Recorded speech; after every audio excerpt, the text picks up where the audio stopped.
Welcome to This is Football. Welcome. Bienvenidos a This is Football. Sorry about that, folks. I'm running this on my own today and already starting off with technical difficulties. But, once again, I'm writing this solo today. Unfortunately, we have Nico at the stadium. He's working late at the stadium for us, getting a lot of coverage for us. And he actually sent a video in that I'll share a little bit later. Socios at work.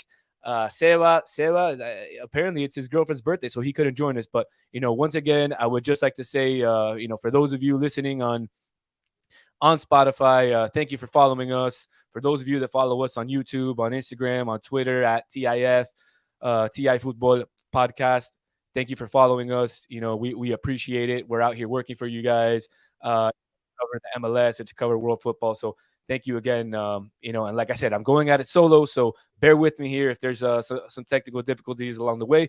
But let's get into it. Let's talk about La Presentación. La Presentación was this past Sunday, and I don't want to say it was kind of ruined, but it was definitely it was definitely a sight to be seen with that torrential downpour. That always afternoon torrential downpour that happens in Miami. It happened a little late at La Presentación. Um, Unfortunately for some folks, they were caught at the gates while this downpour happened. They closed the gates and they were stuck there. And then some people, ended up, running past through the gates because there was no security. It was kind of a mess. I had, some folks out there that I knew I couldn't make it, unfortunately, but I had some folks out there that I knew that Socio was out there. He enjoyed himself. He was out there, posting videos, sending videos. Unfortunately, the concert couldn't go on as they thought. Osuna never went on. He never even presented himself. So, I do have, the shot that everybody's seeing, and we'll get into this, the players that we've signed. Let's talk about the player that Inter Miami signed that everybody's talking about. And that's the GOAT, the greatest of all time, as everybody says, Lionel Andrés Messi. And there's the picture with Jorge Mas, his brother, and David Beckham of Messi holding that number 10 jersey. It was confirmed that he will be the new captain of Inter Miami. And we'll see if he debuts with that armband tomorrow as a starter, or as reports are saying, it's possible that him and Busquets will come off the bench tomorrow. So we'll definitely stay close to all of Nico's tweets tomorrow. He'll be tweeting us and talking to us, sorry about that, updating us all day live from Drive Pink Stadium. I'll be there joining him around 2:30, 3 o'clock in the afternoon. And, we'll get with all La Familia that's over there. We'll talk to folks. We'll get their reactions. We'll get their feelings about, what is possibly about to happen tomorrow. And tomorrow could be possibly the most historic, not possibly, it is the most historic day for MLS, even though tomorrow is not an MLS game. Technically, it's a CONCACAF game. It's a tournament hosted by CONCACAF. It's the League Cup. I know a lot of folks, a lot of media members actually, were denied their credentials. We saw Hurt Gomez tweet out a little bit earlier, that he was denied his credential. Something that is interesting to talk about. Folks that have always gotten their credential through Inter Miami. We got to understand this is an event that's hosted by CONCACAF, and it's their rules, and it is what it is. And so although it's not a game by the MLS, it is going to be a historic day for the MLS because Messi will debut tomorrow, and he will be joined by none other than the number 5 that came along with him, and that's Sergio Busquets, Busi. He's rumored also to come off the bench tomorrow. We'll see. Nico was with him today. He had some lunch with him. He sat down, got some words with him. And he told him he's adapting very well after the first few practices that he's had with the team. He says everybody at the team has made him feel welcome, and he's just excited to get on the pitch and really show the MLS what he's about. And I was talking to a couple of my friends yesterday and my brother-in-law, and we were just saying having Busquets out there is going to be unbelievable. I mean, he's like a gazelle with his legs out there compared to what we've currently had. Nothing against Gregory, nothing against Dixon Arroyo, which who has filled in, you know, pretty well after both Gregory and Mota went down with injuries. But Busi is just at another level. He's that world class number 5 that this club has desperately needed since its inception. And we're really glad that Jorge Mas and team, really Jorge Mas and Chris Henderson, let's say, really made the effort to bring Busquets. And I think the This Is Football team thinks that this is going to be one heck of a signing.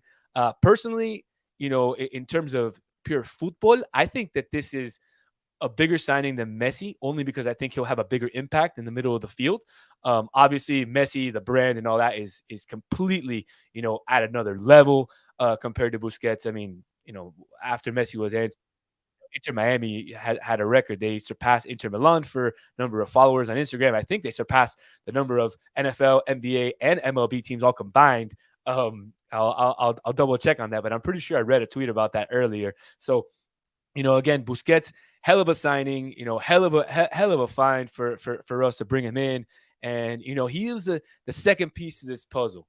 Now let's talk about that third piece who hasn't yet signed, but he is on his way. He couldn't get here for La Presentación because he was off being becoming a father, and that's Jordi Alba. Jordi Alba is the third piece to this puzzle, and he's on his way to Miami to sign for Inter Miami. He was included in the Leagues Cup roster, and he will be on the League Cup roster, and we hope to see him. I don't know if he'll be there Tuesday in Atlanta, but if Inter Miami, does go on in the tournament, we will see Jordi Alba play on that left flank. We're definitely excited to see him and Busquets and Messi connect. We've seen that connection before. We've seen everybody on Instagram and Twitter talk about talk about the little Barcelona. Maybe we should change our logo. Or maybe Inter Miami should change their logo to the Barcelona logo, because they're starting to fill up on Barcelona players. And let's not forget about, and I'll give you a quick update here, but let's not forget about the other piece to this puzzle, the other Barcelona piece. There's actually 2 more that have been rumored, that have been connected to the team. Let's talk about the first one. That's my boy, everybody's boy. Apparently not the English boys and not boys with some other folks, but Luis Suarez. He was rumored. We actually dropped it on the Instagram that he was going to be an Inter Miami player. We have news, exclusive news from somebody close to him, that there's been an agreement with the team and Suarez in place for a while now. Terms have been worked out. The issue here is Gremio release clause. There's a 70 million release clause that they have on Suarez. Inter Miami has offered to pay 10 million, and Gremio is not happy with that. Obviously, understandable as the Brasileirao comes to a close, and Gremio is in it. They have a chance to win, and I've been told, and I've seen that the price for that tournament, the champion gets $32 million. That's an important sum of money for a club in Brazil, any club in South America, really. And so it's understandable that Gremio doesn't want to let him go. He's been very instrumental in what they've done this year, coming back to First Division after they were relegated to the Second Division there in Brazil. And so that's the update on Suarez. The update on Iniesta is, we've been told from sources close to Iniesta that it's going to be very difficult for the player to come.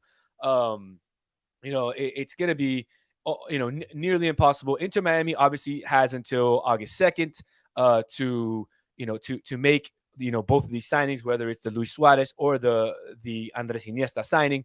But right now we're told both are in a tough place. Suarez is obviously further advanced because he has already terms negotiated with the team. It's just an issue with his current team, with Gremio. Alexander here, he says, I don't think Suarez will sign for Miami. Portalupi's not happy about that. Yeah, Alex, I'm not sure right now he's gonna sign either, and really that's on Gremio. It's not really on Suarez. It's not really on Inter Miami. Again, that's on Gremio, and it's understandable with that big lump of money that could come to them. I don't see any team that would kind of let an instrumental player leave in the middle or towards the end of their season. So the good news is that if Suarez doesn't come over and he doesn't join the team now, there are high chances that he will join the team, at the end of the season in December, where he does have the option, I believe, to get a release clause, get a release from Gremio, at which point, he'll be able to sign, with any club of his choosing. In terms of Andres Iniesta, like I said, it's very tough for the player to come at this point. One of our our friends here in the media, Austin Robillard, tweeted it out earlier. Excellent thread he threw out there, regarding Inter Miami's salary cap situation. It would be nearly impossible to. I see we have Seba trying to join here. Let's see if he can join in, and we'll switch here to Spanish for a little bit. But we're talking a little bit about Iniesta, and so Austin basically put it out there. It won't be possible for the player to come in as a DP. He would have to come in for some sort of TAM signing. Because right now we have three current. Inter Miami currently has 3 DPs, and so it would be impossible for the player to come over as a DP. Has been rumored by the by some media outlets in Spain and by some media outlets in Argentina. It has been rumored that it's a done deal, but like I said, right now nothing's done. It's tough for it to get done because of Inter Miami's salary cap structure, and barring anything crazy going on in the next couple of weeks, the owners meeting and them deciding on maybe adding an extra DP or an extra couple DPs. I don't know. Anything is possible nowadays in MLS, man. We didn't think Messi was going to come, and look, Messi's here. We didn't think anybody else would come, and they're showing up. We saw Cristiano tweet out the other day and speak to the media. I went to Saudi Arabia and everybody followed. Yeah, man, everybody's following the money. Messi came here. Let's see if the same happens. Look, he's already brought a couple of folks with him. His boys, Busi, Jordi Alba, and he's got a couple of other boys that are that are coming. So we'll see if it happens. Like I said, it's being reported, but let's talk about the signings that we do know that happened. And those are the 2 young guys, and let's get a little bit into that. So for those of you that are not so familiar with the MLS rules, the MLS has designated players, which you basically can charge up to, you can pay the player any amount you want, but only a certain amount gets charged to the cap. Because Messi and Busquets both signed mid-year, that cap hit is only half of what it would be for a full year. So it's only about 325,000. And I know I'm getting very analytical, but I'm going somewhere with this. Just stay with me here. So because of that 325,000 and all of that, we're able to sign, these other players with TAM. And so the MLS also has this other rule, which is, you can bring over up to 3 U22 players. And that's where these signings come in place. And all of this, signing Messi and Busquets at the middle of the year, and their salary cap only being 325,000 each. That's where all this comes into, where we can bring in these young players. And we talked about them in our show last week that we had on Friday about these guys, that they were very close to signing. Now we're able to confirm that both of them have signed. They're both waiting on their visas and their transfer papers. I see Sebas joining us. We're going to move to Spanish here, but I'm going to throw him up here. So let's first talk about Facundo Farías. Hola, Seba. ¿Cómo andas? ¿Cómo andas, querido? ¿Todo bien?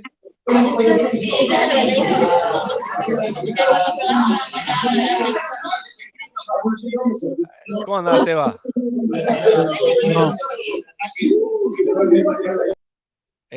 Bueno, I guess Seba couldn't join there. Maybe he didn't pay his internet. Maybe we'll have Socio who's out working, hook him up with some money so he can pay for his internet. So let's throw up the video that we showed last week on Facundo Farías. If production did things correctly this week, let's see if they did it.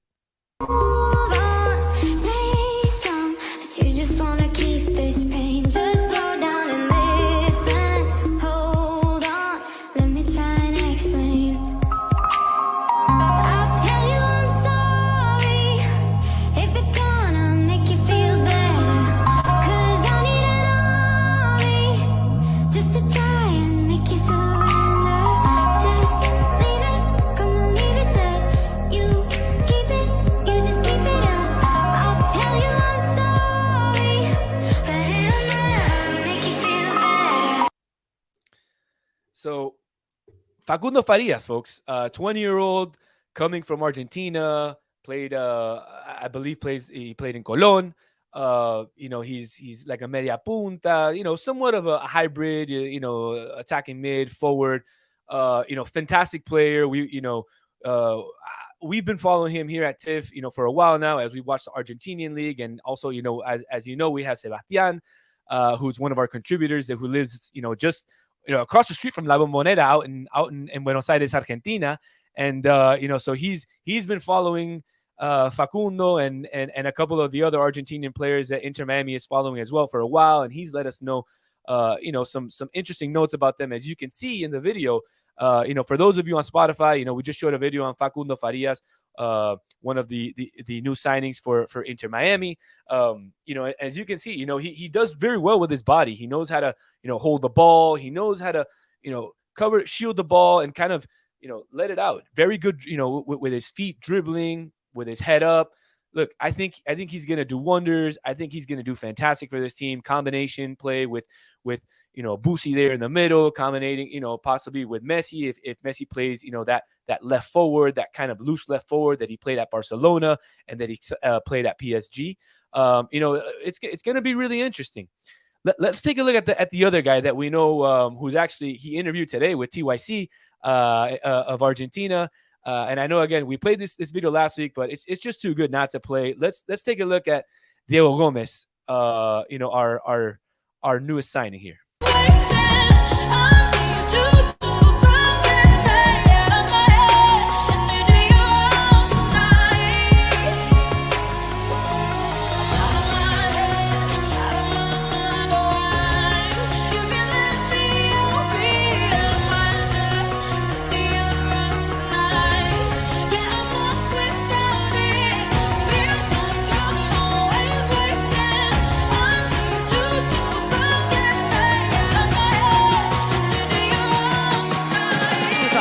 Por arriba, atropella de la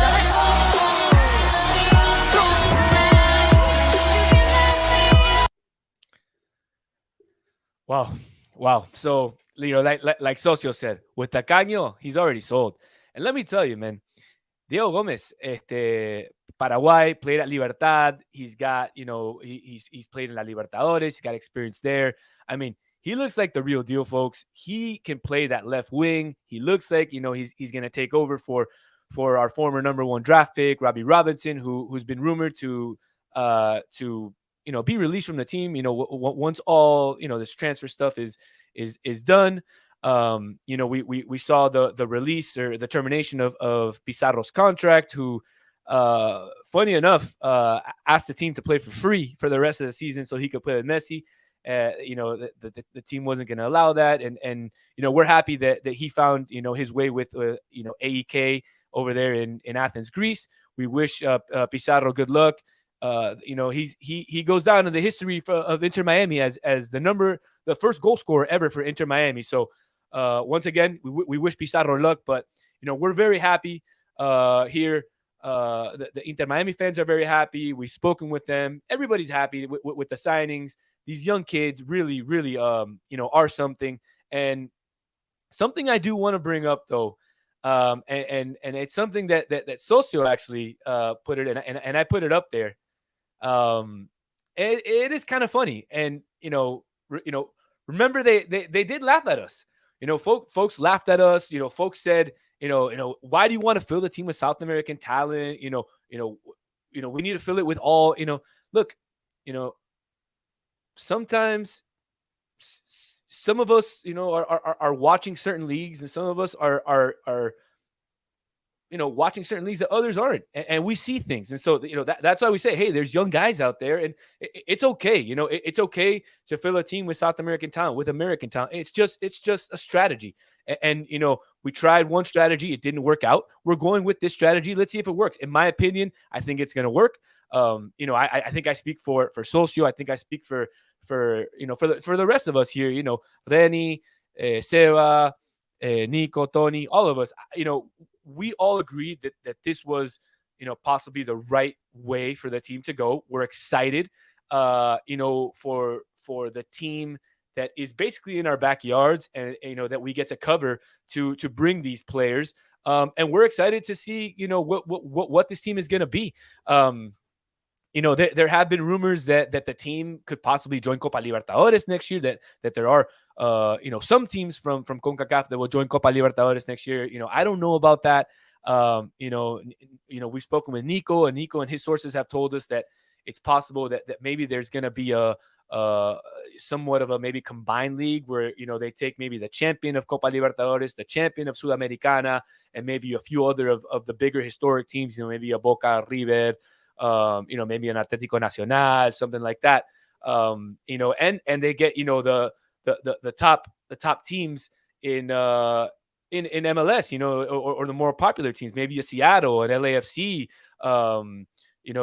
definitely Inter Miami now with Messi. And so, you get these, 6 teams from the MLS, 6 teams from CONMEBOL, and you have it out, a little mini international tournament.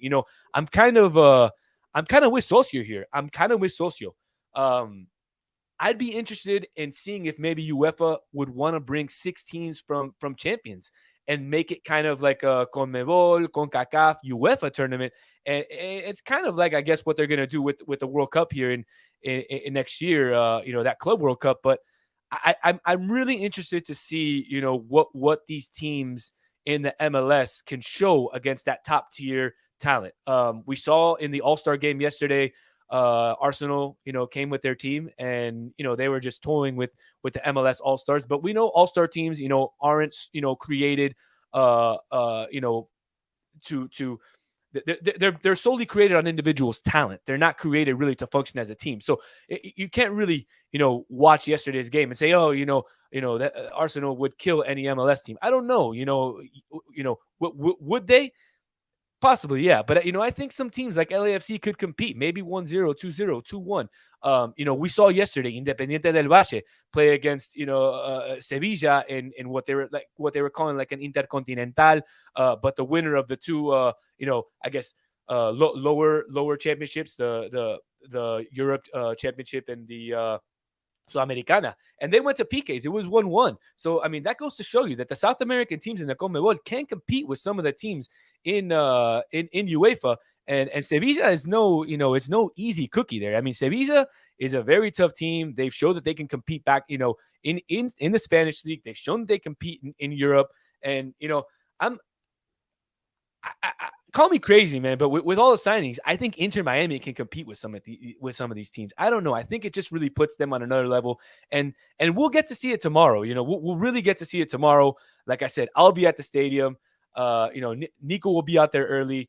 We're excited to be. We're excited to talk to La Familia. I hope to get a lot of interviews out there with everybody. I really hope the atmosphere is electric. It was electric on the first day. I remember going out there with Socio interviewing, folks over there in the Inter Miami practice fields. We got to talk to Juan, one of our followers, some of the folks that are in Vice City 1896, Los Argentinos, we got to talk to them. And there was a lot of hype about Messi. Everybody was excited. Everybody was like, yeah, we're excited, but we're not sure. And now it's here. Messi's here. Messi is in Miami, guys. Messi's in Fort Lauderdale. Messi held up an Inter Miami jersey. Messi got megged by his son already at Drive Pink Stadium. Let's talk about that for a second. Messi got megged by his son. Nasty meg, bro, right in front of La Familia. Messi got megged by his son already at Drive Pink Stadium. He's already had his first practice, and he's debuting tomorrow. Wrap your head around that, guys. Wrap your head around that. Lionel Messi is going to debut for Inter Miami CF tomorrow in the League Cup against none other than the Mexican team Cruz Azul. So let's get into that a little bit. Let's talk a little bit about Cruz Azul. Let's talk a little about the League Cup. Let's talk a little bit about what it is. So the League Cup is essentially a tournament that CONCACAF put together with some of the top teams in Mexico and the teams in the MLS, and they basically split them up into groups of 3. Miami's group is Cruz Azul from Mexico and Atlanta United from the MLS. Inter Miami will play Atlanta on Tuesday, once again at Drive Pink Stadium. And then Cruz Azul will play Atlanta United, so it'll be kind of like everybody plays everybody, and then they'll go off into a knockout stage, I believe. So let's talk a little bit about Cruz Azul and what they've done. We know Inter Miami really is coming off of a bunch of ties and a loss to St. Louis in their domestic league, a 3-0 loss to St. Louis in Tata Martino's first, his debut as coach for Inter Miami. So, Inter Miami's coming off of a loss, but they're coming off of a high of bringing in these players and really, the stadium's going to be sold out. It's going to be rocking. It's going to be unbelievable. And I really don't know what to expect in terms of lineups yet. We really haven't heard anything, in terms of what the lineups are going to be. We're expecting Busquets to come off the bench. We're expecting Messi to come off the bench as well. Probably play the last 30, 35, maybe 40 minutes. We know from some folks that are close to Messi that he does, and he has told Tata Martino that he wants to start. I don't know if Tata Martino is going to appease him and allow him to start. But we'll see. We'll see how he feels. We know that he's had a couple of practices under his belt, and we'll see what happens. So I'm sure all the folks that are heading out there early tomorrow, they're going to be excited to see Messi. They want to see him start. But again, we don't have any news yet if he's going to start or not. All we know is that he will play. But let's talk a little bit about Cruz Azul. Cruz Azul, what have they done? They've lost their last 3 games. I'm sorry about that. They've lost their last 4 games. They lost to their last game against Club Tijuana 2-1 last week. They lost to Toluca 2-0. They lost to Atlas 2-0. They lost to Club America 3-1. And you have to go back until June 21st, which I believe could have been a friendly game. And that's when they beat Juarez 3-1. And that was their last win. So, taking a look at what they've done, it doesn't look like Cruz Azul is coming into this game in their best form. They're currently in last place in the Mexican Liguilla, in the Mexican Apertura after 3 match days, with Chivas leading the Liga MX. We'll talk a little bit about their past lineup. So their last lineup, they started in the goal. They started Gudiño in the goal. They started Rivero as a left back, Carlos Salcedo as a center back, Dita center back, Huescas as a center back, and then they played with a double 5 of Lira and Castaño. Then they had 3 up top with Moises, Rotondi, and Tabo, and their forward was Cambindo Ambonia. So that's who they started with their last game when they faced Tijuanas, and they lost 2-1 last week. Last week on the 14th. And we'll see who they start with tomorrow. Again, I'm not sure. There hasn't been anything that I've seen on social media yet about who's rumored to start. But we will, keep you updated. Once again, follow us at TI Football Podcast on Twitter and on Instagram for all of your latest news. Also, you can follow some of our guys at Nico Bravo _14. That's at NICOBRAVO _14. He is our reporter who's out there day in and day out on the sidelines at the stadium with the players. Today he was with Busquets. He had a sit down with Busquets. He had a sit down with Tata yesterday, and we put out a little bit of that. Let's take a look about a little bit about what happened at practice today that he sent us.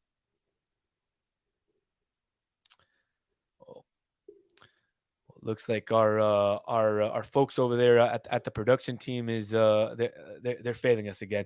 I'm gonna see if I can get that video for you from production. But today was the first practice where Messi had to practice under the rain.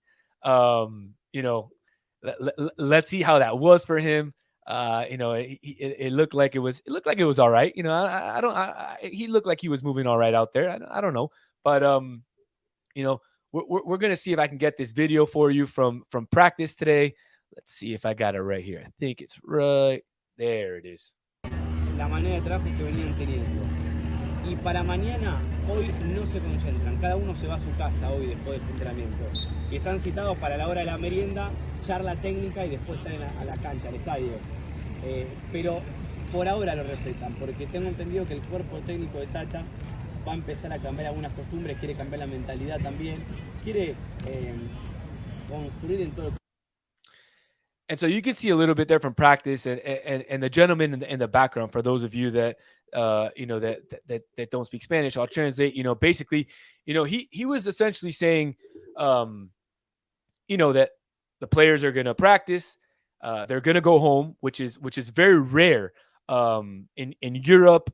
In South America, the players, what they do, it's called concentración. They usually go to the hotel or they go to the club's training grounds where they have sleeping quarters, and the players basically get together and they all sleep. They don't go home to their families.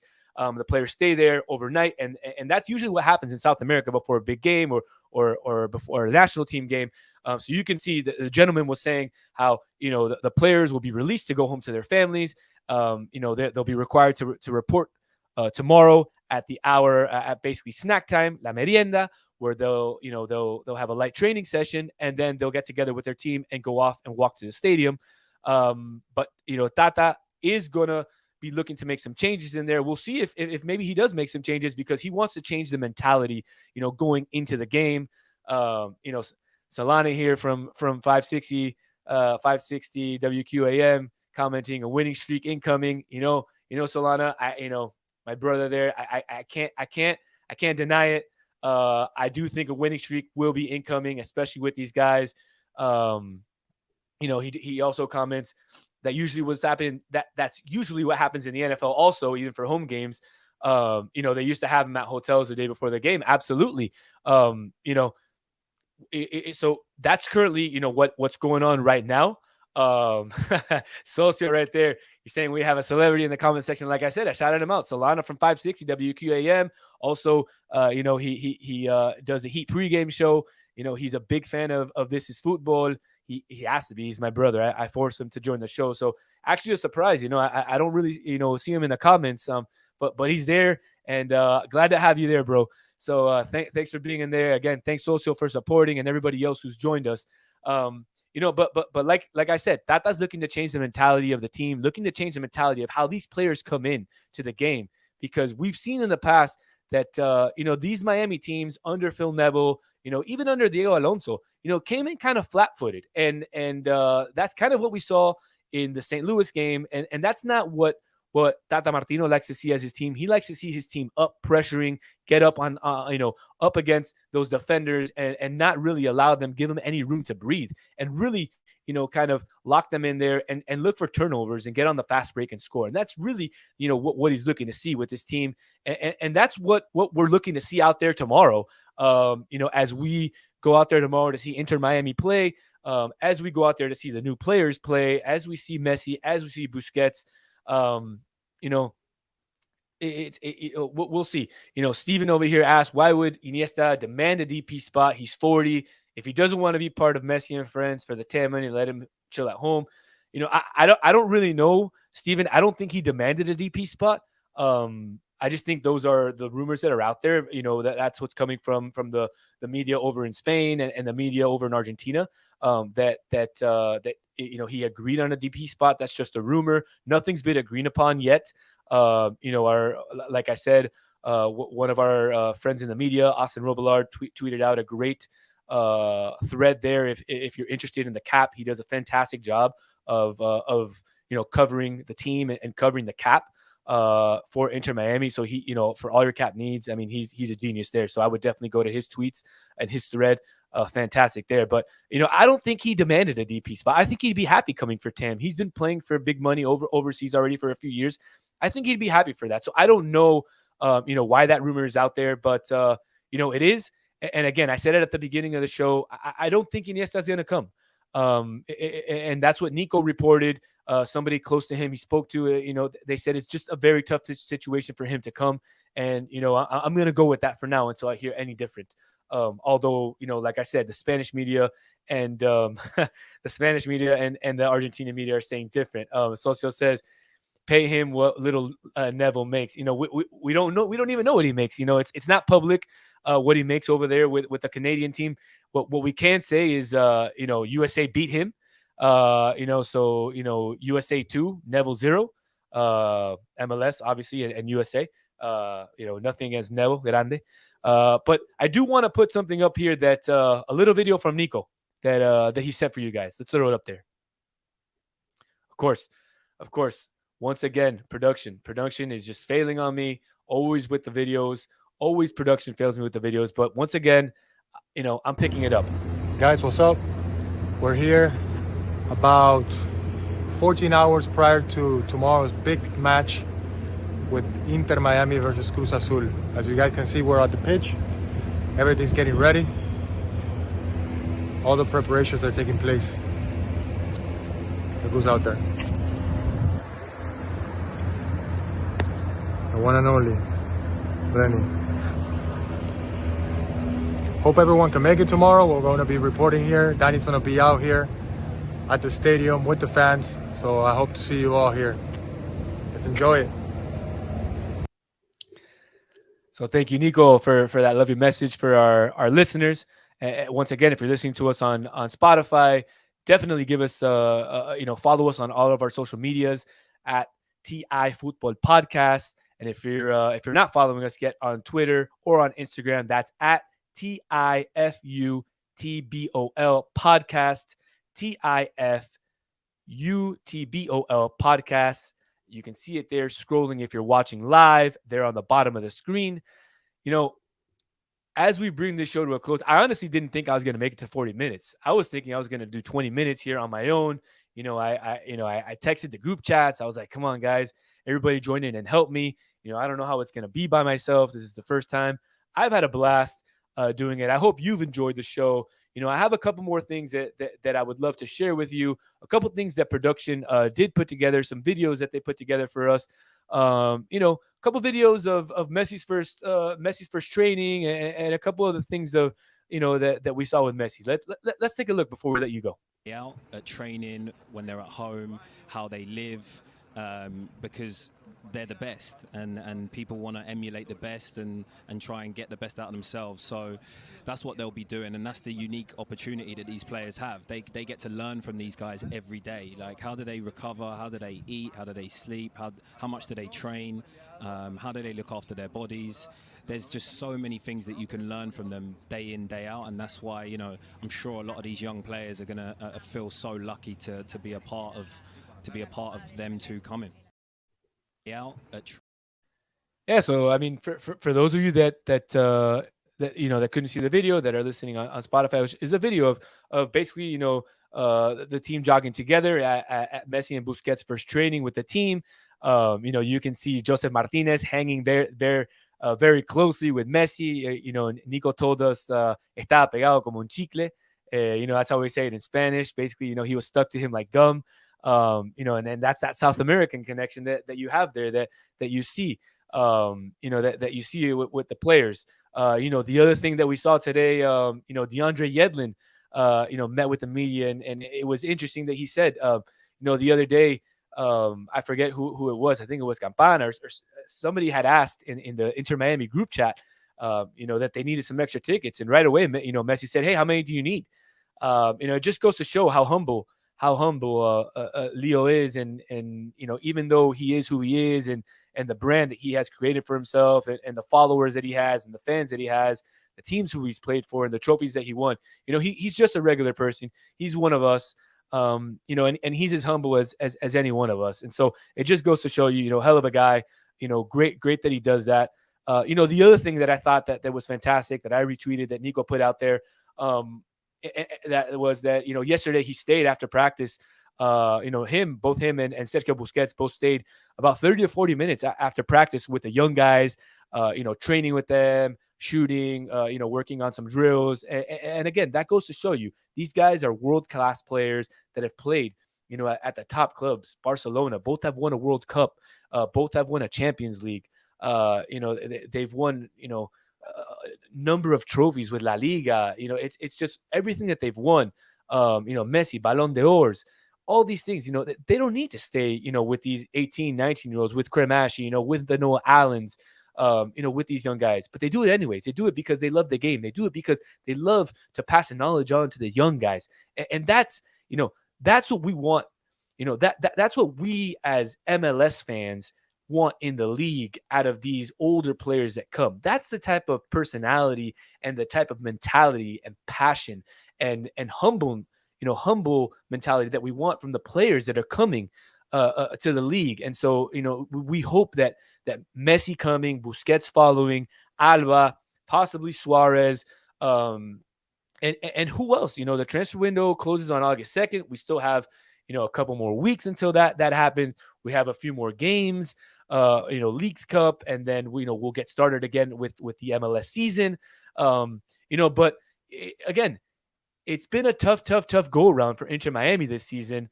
We've had some surprises in terms of who's leading the conferences. You've got St. Louis leading the Western Conference, having a fantastic season in their inaugural campaign. Unbelievable. In the East, you've got Philly playing fantastic, and a few other teams there up top. Inter Miami, they're about, I believe, 8 points behind with 36 points left, with 36 points in play. They have 2 games in hand to the team that's currently in 9th place. So, anything is possible. Anything is possible in the MLS. Any team can go on any amount of runs. Like Solana said, winning streak incoming, possibly. We'll see. Like I said, 36 points left in the league.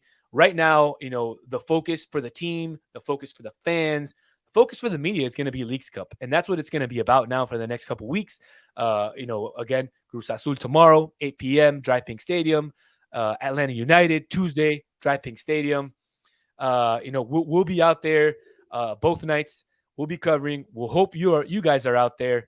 We're going to bring this show to a close now because, there's just not much left to cover. And to be honest with you, I got to go to my other job and work there. So for Danny, for me, for myself, for the rest of This Is Football, we'll be out there tomorrow. Inter Miami, La Familia.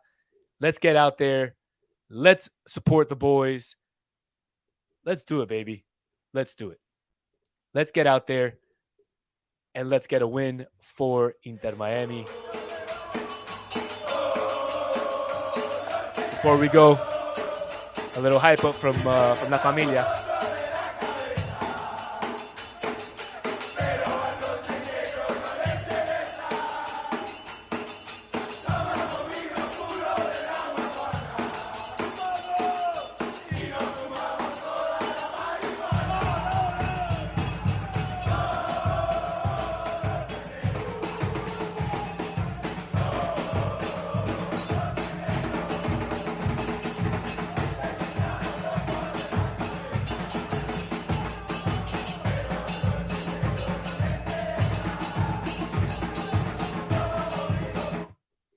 Like I said, for This Is Football, Daniel signing off. We'll see you tomorrow at Dry Pink Stadium.